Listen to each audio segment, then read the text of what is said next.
निर्माण आईएएस के YouTube channel पर मैं नवीन प्रताप तंवर आप सभी का स्वागत करता हूं। तो आइए शुरू करते हैं आज के हमारे करंट अफेयर पे आधारित एमसीक्यूज। आज का हमारा पहला प्रश्न है, स्वामित्व योजना के संबंध में निम्नलिखित कथनों पर विचार करें। पहला, यह ग्रामीण क्षेत्रों में पेयजल क्षेत्रों के सीमांकन के लिए ग्रामीण भारत हेतु एक एकीकृत सत्यापन का समाधान प्रदान करती है। दूसरा, योजना पंचायती राज मंत्रालय, राज्य पंचायती राज विभाग एवं राज्य राजस्व विभाग और भारतीय सर्वेक्षण विभाग के सहयोग से संचालित है। आपको बताना है कि स्वामित्व योजना के बारे में इन दोनों कथनों में से कौन सा कथन सही है और ऑप्शन ए, बी, सी या डी में से सही उत्तर क्या होगा।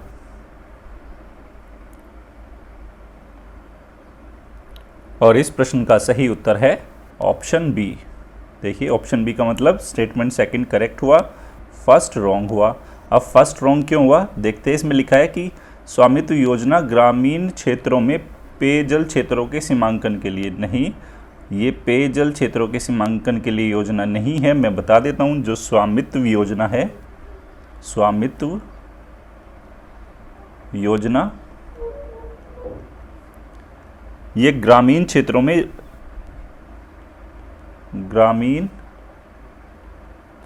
में रिहायशी भूमि, याद रखना, जो रिहायशी भूमि मतलब जहाँ पे लोग बाग रहते हैं उसके सीमांकन की एक योजना है।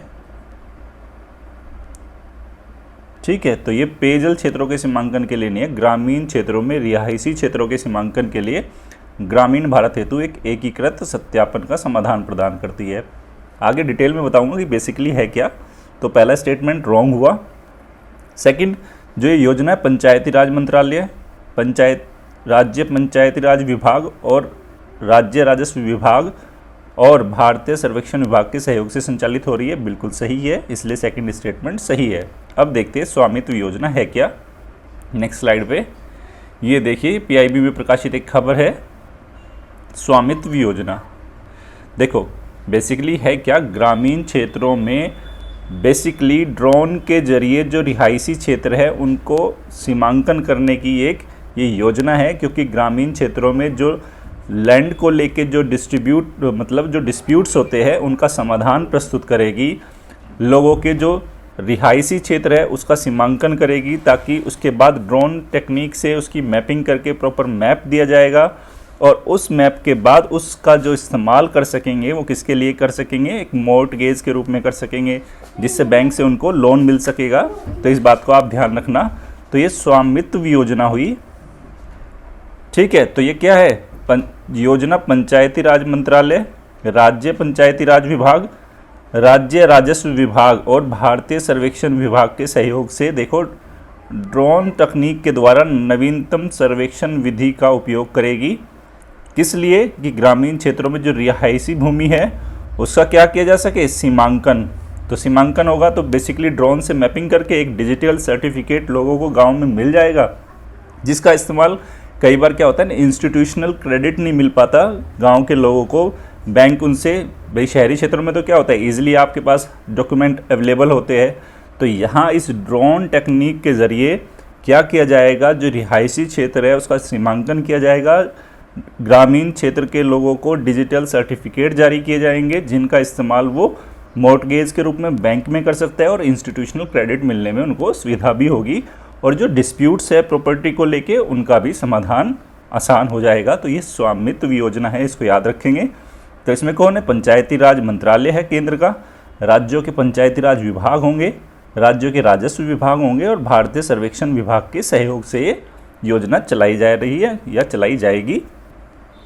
ठीक है, अब आपके लिए यहाँ एक होमवर्क है कि शुरुआत में ये पायलट प्रोजेक्ट के रूप में चलाई जा रही है, पायलट प्रोजेक्ट के रूप में। तो आप मुझे बताना वो कितने राज्य है और वो कौन कौन से राज्य है जिसमें इस स्वामित्व योजना को चलाया जाएगा। बहुत आसान है, आप गूगल करोगे इजीली आपको मिल जाएगा। आगे चलते हैं। अगला प्रश्न है, देखिए प्रश्न क्या है, राष्ट्रीय पंचायती राज दिवस प्रत्येक वर्ष किस तिथि को मनाया जाता है? 22 अप्रैल, 23 अप्रैल, 24 अप्रैल और 25 अप्रैल। अब आप बताइए कि इस प्रश्न का सही उत्तर क्या होगा। नेशनल पंचायती राज डे किस दिन मनाया जाता है? और इस प्रश्न का सही उत्तर है ऑप्शन सी, ये मनाया जाता है 24 अप्रैल के दिन। ठीक है, देखते हैं प्रश्न क्यों बनाया गया। ये देखिए, पीआईबी में प्रकाशित खबर है, पंचायती राज मंत्रालय, प्रधानमंत्री 24 अप्रैल 2020 को देश भर की ग्राम पंचायतों के साथ वार्तालाप करेंगे और वीडियो कॉन्फ्रेंसिंग के माध्यम से राष्ट्रीय पंचायती राज दिवस में शामिल होंगे। तो ये दिवस कब मनाया जाता है? आप देख सकते हैं 24 अप्रैल लिखा है यहाँ पे। तो हर साल 24 अप्रैल के दिन पंचायती राज दिवस मनाया जाता है। ठीक है, तो राष्ट्रीय पंचायती राज दिवस के रूप में मनाया जाता है 24 अप्रैल को। इसके साथ साथ इसी मौके पे जो प्रधानमंत्री नरेंद्र मोदी जी एक एकीकृत ई ग्राम स्वराज पोर्टल और मोबाइल ऐप का भी शुभारंभ करेंगे, ये बात ध्यान रखेंगे। इसी में आप देख सकते हैं कि इस एकीकृत पोर्टल पंचायती राज मंत्रालय की एक नई पहल होगी। जो ये ग्राम स्वराज पोर्टल है, जो ग्रामीण पंचायतों को अपनी ग्राम पंचायत योजना, ग्राम पंचायतों की विकास योजना, जिसको ग्राम पंचायत डेवलपमेंट प्लानिंग कहा जाएगा, को तैयार करने में और उसके क्रियान्वित करने के लिए एक एकल इंटरफेस होगा। कौन? ग्राम स्वराज पोर्टल भी लॉन्च किया जाएगा और उसके साथ साथ यहाँ पे इसी अवसर पे स्वामित्व योजना का भी शुभारंभ होगा। तो स्वामित्व योजना पे ऑलरेडी मैंने क्वेश्चन पूछ लिया। यह योजना क्या करेगी? जैसे कि मैंने बताया है, सुन लेना अगर साफ नज़र नहीं आ रहा हो। अभी प्रॉब्लम है, स्टैंडर्ड डेफिनेशन पे ही वीडियो चल रही है सब जगह, तो थोड़ा सा कॉम्प्रोमाइज़ करना पड़ेगा आपको। देखो क्या लिखा है स्वामित्व योजना के बारे में। यह योजना पंचायती राज मंत्रालय, राज्य पंचायती राज विभाग, राज्य राजस्व विभाग और भारतीय सर्वेक्षण विभाग के सहयोग से ड्रोन तकनीक के द्वारा नवीनतम सर्वेक्षण विधियों का उपयोग करते हुए ग्रामीण क्षेत्रों में जो रिहायशी भूमि है उसके सीमांकन के लिए ग्रामीण भारत हेतु एक एकीकृत संपत्ति सत्यापन का समाधान, मतलब लोगों की जो प्रॉपर्टी के सत्यापन का समाधान प्रस्तुत करेगी, जिसका इस्तेमाल कहाँ किया जा सकेगा? मैंने बताया आपको, जो प्रॉपर्टी के डिस्प्यूट्स हैं उनके सेटलमेंट में इस्तेमाल किया जाएगा, इंस्टीट्यूशनल क्रेडिट्स तक उनकी पहुंच सुनिश्चित होगी, ये बात ध्यान रखना। और पृष्ठभूमि देख लेते हैं। देखो पीआईबी में क्या लिखा है यहाँ पे कि पंचायती राज को संस्थागत रूप देने के साथ ही 24 अप्रैल 1993 को एक निर्णायक क्षण तब आया जब संविधान के 73वें संशोधन अधिनियम 1992 के माध्यम से जमीनी स्तर पर सत्ता का विकेंद्रीकरण किया गया। तो आप देख सकते हैं कि सत्ता के विकेंद्रीकरण के लिए पंचायती राज जो संस्थाएं हैं उनकी शुरुआत की गई। आगे चलते हैं तो याद रखेंगे 24 अप्रैल राष्ट्रीय पंचायती राज दिवस है और इसी के अवसर पे ई ग्राम स्वराज पोर्टल की शुरुआत की गई। वो किस लिए की गई? देखो यहाँ पे लिखा है, ग्राम पंचायत विकास योजनाओं को तैयार कर सकेंगे और उनको क्रियान्वित करने के लिए एक सिंगल इंटरफेस होगा। इसी अवसर पर स्वामित्व योजना को लॉन्च किया गया है, वो भी हमने जान लिया। अब आगे चलते हैं। ये देखिए आपके लिए एक अप्लाइड क्वेश्चन पूछा है मैंने। यूपीएससी अक्सर इस तरह के क्वेश्चन पूछती है। जब बात पंचायती राज की हो रही है तो एक प्रश्न इस प्रकार का जरूर बनता है। देखिए प्रश्न क्या है, निम्नलिखित किस समिति ने त्रिस्तरीय पंचायती राज पद्धति को द्विस्तरीय पद्धति में बदलने की सिफारिश की थी? समिति है GV.K. राव समिति, बलवंत राय मेहता समिति, अशोक मेहता समिति और LM सिंघवी समिति। अब आप बताइए कि इन चारों समिति में से किस समिति ने त्रिस्तरीय पंचायती राज पद्धति को द्विस्तरीय पद्धति में बदलने की सिफारिश की थी? और इस प्रश्न का सही उत्तर है ऑप्शन सी, ये है अशोक मेहता समिति ने सिफारिश की थी। जो पंचायती राज संस्थाएं हैं, अभी जो त्रिस्तरीय हमने पंचायती राज संस्थाओं के जो स्ट्रक्चर को अपनाया है, इन्होंने रिकमेंडेशन की थी कि उस त्रिस्तरीय पद्धति की जगह द्विस्तरीय पद्धति को अपनाया जाए, जिसमें जिला स्तर पे तो क्या होगी, इन्होंने बोला था कि जिला स्तर पे हम बनाएंगे जिला परिषद, ये रिकमेंडेशन दी, और बनाएंगे हम दूसरी मंडल पंचायत। इस बात को याद रखेंगे, ठीक है। इसके साथ जो बलवंत राय मेहता समिति थी, इन्होंने, मैं आपको बता देता हूँ, इन्होंने भी त्रिस्तरीय संरचना अपनाने की बात की थी। त्रिस्तरीय संरचना, ठीक है। उसके साथ साथ ये चारों समितियों का संबंध मैं आपको बता देता हूँ, जो हमारे स्थानीय स्वशासन से है। उसके साथ साथ कुछ अन्य समितियाँ भी है जो आपको अक्सर देखने को मिलेगी जिसका संबंध स्थानीय स्वशासन से है, जिसमें मैं आपको बता देता हूँ थुंगन समिति, याद रखना आप, कभी पूछ लिया जाए, थुंगन समिति और गॉडगिल समिति। ये सब समिति किससे जुड़ी हुई है? तो चारों समिति ऊपर वाली और ये सब पंचायती राज संस्थाओं से जुड़ी हुई समिति है। थुंगन समिति, गॉडगिल समिति, सिंघवी समिति, बलवंत राय मेहता समिति, जीवी के राव समिति और अशोक मेहता समिति, ये सब आप याद रखना। अगला प्रश्न है और इसको इंपॉर्टेंट नोट करेंगे। प्रश्न क्या है देखिए, प्राकृति PRACRITI जो हाल ही में समाचारों में अत्यधिक चर्चा में है, देखिए क्या है ये। यह एक मोबाइल फ्रेंडली वेब आधारित डैशबोर्ड है जो 3 सप्ताह की अवधि के लिए विश्व भर में कोविड-19 के मामलों की विस्तृत भविष्यवाणी देता है। भविष्यवाणी को थोड़ा एरर है टाइपिंग में, इसको करेक्ट कर लेना। सेकंड, यह विभिन्न देशों की कोविड-19 के संदर्भ में RO मूल्य की जानकारी प्रदान करता है। अब आपको बताना है कि प्रकृति के बारे में इन दोनों कथनों में से कौन सा कथन सही है और ऑप्शन A, B, C या D में से सही उत्तर क्या होगा।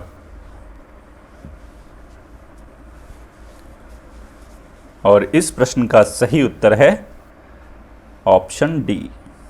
ऑप्शन D का मतलब पहला स्टेटमेंट भी रॉन्ग, दूसरा स्टेटमेंट भी रॉन्ग। अब देखते हैं पहला स्टेटमेंट क्यों रॉन्ग है, पढ़ते हैं। इस पे लिखा है यह एक मोबाइल फ्रेंडली वेब आधारित डैशबोर्ड है, बिल्कुल है, जो 3 सप्ताह की अवधि के लिए, यहाँ बस ये विश्व भर के लिए नहीं है स्टूडेंट, ये भारत के लिए है, जो 3 सप्ताह की अवधि के लिए भारत में कोविड-19 के मामलों का जो एक डिटेल्ड जो प्रेडिक्शन करेगा। तो याद रखना, जो प्रकृति बनाया है, IIT दिल्ली ने इसको बनाया है, उसके अनुसंधानकर्ताओं ने डेवलप किया है। बेसिकली ये क्या करेगा कि आने वाले 3 सप्ताहों के अंदर, मतलब सपोज करो आज की कोई डेट है, आज हमारी 25 अप्रैल डेट है, तो यहाँ से आने वाले 3 सप्ताह के लिए ये कोविड-19 के मामलों का एक डिटेल्ड प्रेडिक्शन करेगा, कितने मामले होंगे, कैसे होंगे, ठीक है। तो ये एक मोबाइल फ्रेंडली वेब आधारित डैशबोर्ड है। दूसरा, यह विभिन्न देशों की कोविड-19 के संदर्भ में, फिर देखो यहाँ विभिन्न देश आ गए तो फिर गलत हुआ क्योंकि ये तो भारत के बारे में है। तो ये भारत की कोविड-19 के संदर्भ में जो रिप्रोडक्शन, मैं जिसको बताता हूँ R0, मैंने पहले भी बताया कि रिप्रोडक्शन नंबर होता है R0 बोलते हैं, उसकी मूल्य की जानकारी प्रदान करेगा, बिल्कुल करेगा। तो इसलिए दोनों जगह क्या गड़बड़ थी, विश्व भर की जगह सिर्फ भारत के लिए है। अब डिटेल में जानते हैं नेक्स्ट स्लाइड पे कि ये प्रकृति है क्या और ये MCQ बनाया क्यों गया। ये देखिए, आज के द हिंदू में प्रकाशित खबर है कि IIT researchers develop tool to predict spread of कोविड-19, मतलब IIT दिल्ली के अनुसंधानकर्ताओं ने एक ऐसा टूल डेवलप किया है जो प्रिडिक्ट करेगा कि कोविड-19 का स्प्रेड भारत में आने वाले दिनों में, सप्ताहों में किस प्रकार का होगा, और इसका नाम दिया गया है प्रकृति। आप देख सकते हैं, researchers at the Indian institute of technology in Delhi have developed A web based dashboard for predicting the spread of covid in India. ठीक है, इसका नाम क्या है, प्रकृति है, prediction and assessment of corona infection and the transmission in India. ठीक, next slide में दिखाता हूँ, काफ़ी छोटा लिखा है, वहाँ मैंने इसी को थोड़ा जो इम्पोर्टेंट पॉइंट है इस आर्टिकल के वो निकाल के लिखे है।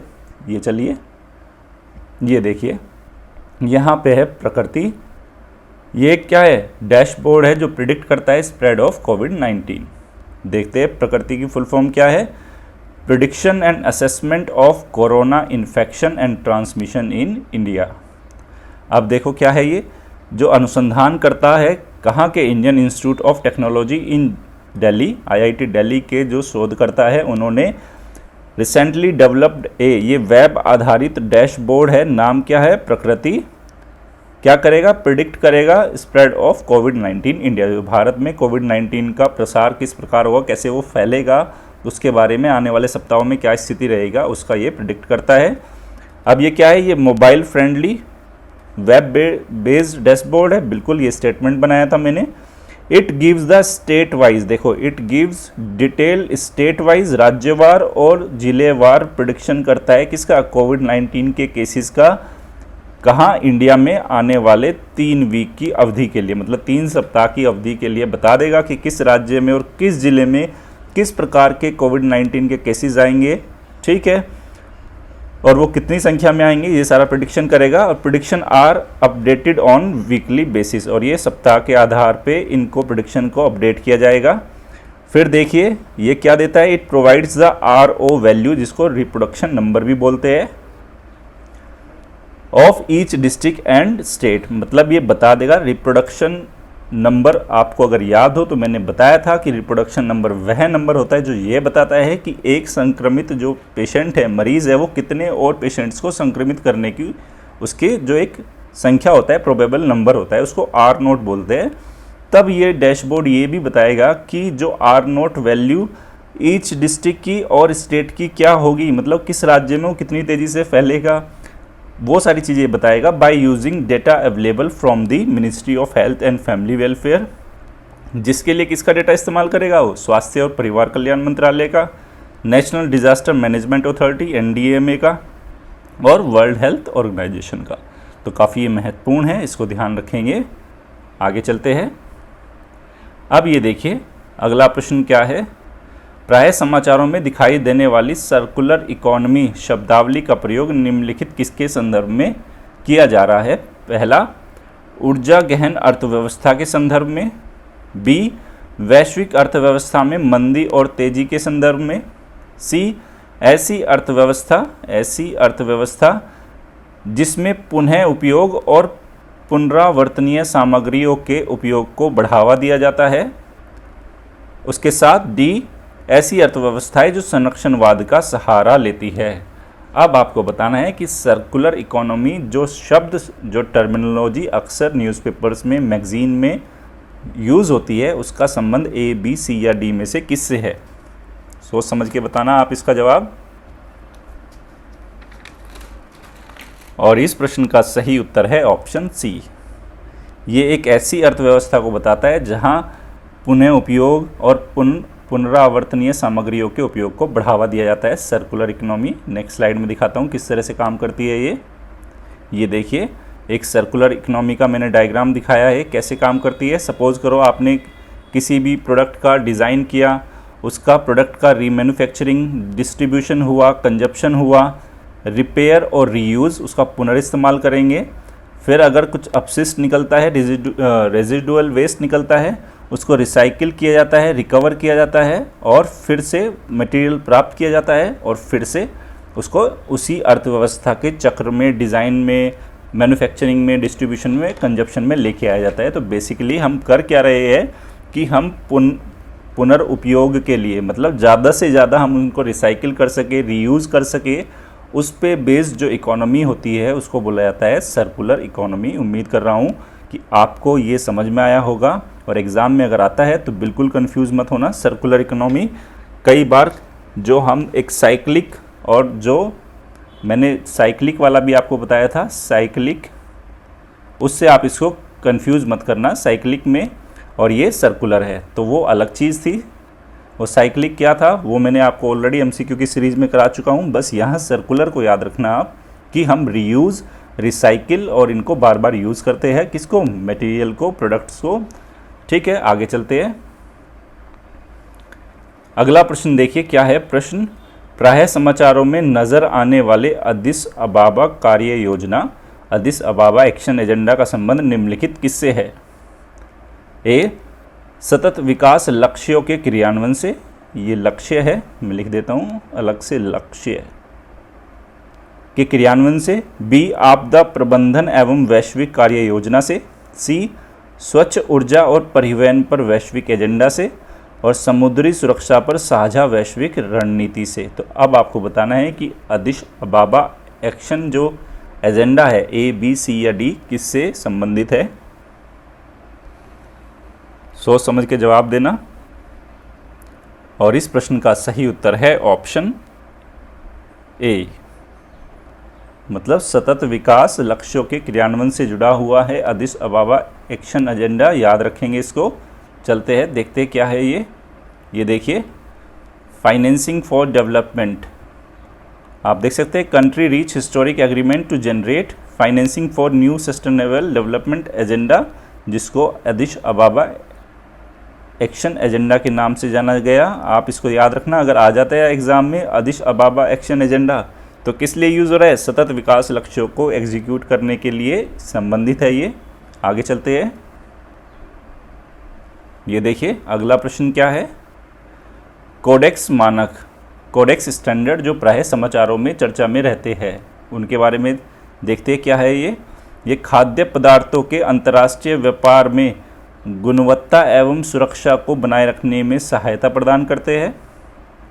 दूसरा, यह विश्व व्यापार संगठन एवं संयुक्त राष्ट्र खाद्य एवं कृषि संगठन फूड एंड एग्रीकल्चर ऑर्गेनाइजेशन का संयुक्त कार्यक्रम है। अब आपको बताना है कि कोडेक्स मानक के बारे में उपयुक्त में से कौन सा कथन सही है और ए, बी, सी या डी में से सही उत्तर क्या होगा। प्राय सुनते होंगे आप, कोडेक्स मानक को लेके अक्सर चर्चा में रहते हैं और इस प्रश्न का सही उत्तर है ऑप्शन ए। ऑप्शन ए का मतलब पहला कथन सही और दूसरा कथन है रॉन्ग। तो याद रखेंगे जो कोडेक्स स्टैंडर्ड का संबंध क्या, जो हमारे फूड प्रोडक्ट्स होते हैं तो उनको लेके अंतर्राष्ट्रीय व्यापार में उनकी क्वालिटी और जो उनकी सिक्योरिटी है, सेफ्टी है, उसको बनाए रखने में सहायता प्रदान करते हैं। और यह विश्व व्यापार संगठन और संयुक्त राष्ट्र खाद्य एवं कृषि संगठन का संयुक्त कार्यक्रम है? बिल्कुल नहीं, इसमें विश्व व्यापार संगठन नहीं है, इसमें वर्ल्ड हेल्थ ऑर्गेनाइजेशन और FAO ये दोनों इसमें जॉइंट मतलब मिलकर कार्य करते हैं। तो इसलिए सेकंड स्टेटमेंट रॉन्ग हुआ। ये देखिए कोडेक्स, इनको किस नाम से जाना जाता है? Codex Alimentarius. ये क्या है? कोडेक्स एलिमेंटेरियस और फूड कोड, इनको फूड कोड भी बोला जाता है। क्या है एक तरीके से ये कलेक्शन है ऑफ स्टैंडर्ड, मानकों का एक समूह है, गाइडलाइन है एंड कोड ऑफ प्रैक्टिस है, ऐसे मानक जिनका अनुसरण किया जाना है। Adopted by the Codex Alimentarius commission, मतलब किसके द्वारा इनको अडॉप्ट किया गया, अपनाया गया? मतलब ये खाद्य पदार्थों के मानक है, स्टैंडर्ड है, गाइडलाइन है और प्रैक्टिस है, जिनको कोडेक्स एलिमेंटेरियस कमीशन ने अपनाया। और ये कमीशन क्या है? Is a joint inter governmental body, ये अंतर सरकारी निकाय है किसका? Food and Agriculture Organization of United Nations and WHO, याद रखना FAO और WHO का क्या है? ये संयुक्त इंटर गवर्नमेंटल बॉडी है जिसमें 188 मेंबर कंट्रीज़ है और 1 मेंबर ऑर्गेनाइजेशन अर्थात EU है, यूरोपियन यूनियन। अब ये क्या काम करता है? देखो कोडेक्स हैज़ वर्कड सिंस 1963, 1963 से काम कर रहे हैं ये मानक, ताकि to create harmonise international food standard, ताकि अंतर्राष्ट्रीय स्तर पर हम ऐसे खाद्य मानकों को अपना सके जो protect the health of consumers, जो उपभोक्ताओं के स्वास्थ्य को सुरक्षित रखे और एंश्योर फेयर ट्रेड प्रैक्टिसेस, और जो निष्पक्ष क्या करे? व्यापार गतिविधियों को बढ़ावा देगा। और अंतर्राष्ट्रीय स्तर पर ये वो ऐसे मानक है जो उपभोक्ताओं के स्वास्थ्य को सुरक्षित रखते हैं और निष्पक्ष व्यापार की जो गतिविधियों को बढ़ावा देते हैं। तो ये कोडेक्स है, इसके नाम से आपको याद रखना, अगर कभी एग्ज़ाम में आए तो आप इसको अच्छे से हैंडल करना। अब ये देखिए अगला क्वेश्चन क्या है, थोड़ा अप्लाइड टाइप है, ध्यान से पढ़ना। औद्योगिक क्रांति 4.0, IR 4.0 भी बोलते हैं, इंडस्ट्रियल रेवोल्यूशन 4.0 के संबंध में निम्नलिखित कथनों पर विचार करें। पहला, सूचना पारदर्शिता। दूसरा, तकनीकी सहायता। तीसरा, इंटरऑपरेबिलिटी। और चौथा, विकेंद्रीकृत निर्णयन। अब आपको बताना है कि उपयुक्त में से कौन सा या से डिज़ाइन सिद्धांतों का इस्तेमाल IR 4.0 में किया जाता है। मतलब इन चारों में से किसका इस्तेमाल इंडस्ट्रियल रेवोल्यूशन 4.0 में किया जाता है? सोच समझ के जवाब देना कि ऑप्शन A, B, C या D में से सही उत्तर क्या होगा।